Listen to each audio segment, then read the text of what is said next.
Every day after work, I secretly took 2 steel plates from the company and cut them into the same size. Then I hid them inside my suitcase, avoided the cameras, and placed the plates inside the ceiling. After 3 months of preparation, I finally collected 100 steel plates. I wrapped the plates with bandages and tied them tightly to my legs, then covered everything with pants. The remaining plates I hid inside my clothes. When I put on my shoes, my body suddenly floated up. I quickly got dressed and restored everything to normal. Then I started running across the ceiling. When I opened the door, I almost fell because the gravity of the upper world and lower world were opposite. People from the 2 worlds were forbidden to contact each other. I took great risks stealing those plates just to take the elevator into the boundary office, hoping to find my first love, Annie. I soon found her and greeted her right away, but Annie said she didn't know me. Someone beside her explained she had lost her memory in an accident. I realized I had to find a way to make her remember me. At that time, Annie's project ran into trouble, so I showed her my anti-aging cream invention, a formula that mixed materials from both worlds. It could make objects defy gravity. While the cream was taking effect, I tried to restore Annie's childhood memories, but it didn't work. Then the steel plates on my legs started heating up from the antimatter reaction. I excused myself to the restroom and used tap water to cool my body. Suddenly someone entered, so I pretended nothing happened. But when I tried to pee, I saw my urine flowing upward toward the ceiling. It hit the smoke detector, so I had to take the elevator back to the lower world. Even though I was badly burned, I didn't give up on finding my girlfriend. When I was planning my next move, my boss sent me a report ordering me to hand over the anti-aging cream formula for mass production. To pressure everyone, the company decided to fire 50% of employees.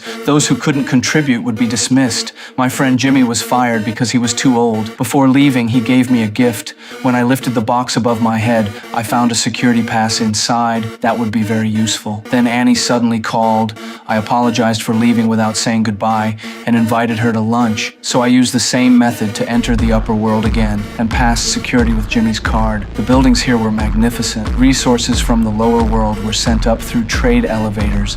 I didn't have time to admire them. Soon I arrived at the restaurant and met Annie again. She was curious why we worked in the same company, yet had never met before. I didn't answer. Instead, I tried to awaken her lost memory, but my rash behavior upset her, so I apologized. Then she agreed to stay for lunch. As our relationship grew closer, the plates under my feet began to smoke. I quickly ended the meal while stepping on the flames to put them out. When Annie left, the fire couldn't be stopped. I started running like crazy and jumped into the lake, then swam toward the center, took off all the steel plates, and used gravity to fall back into the lower world. My efforts helped Annie gradually recover her lost memories. It was a new beginning.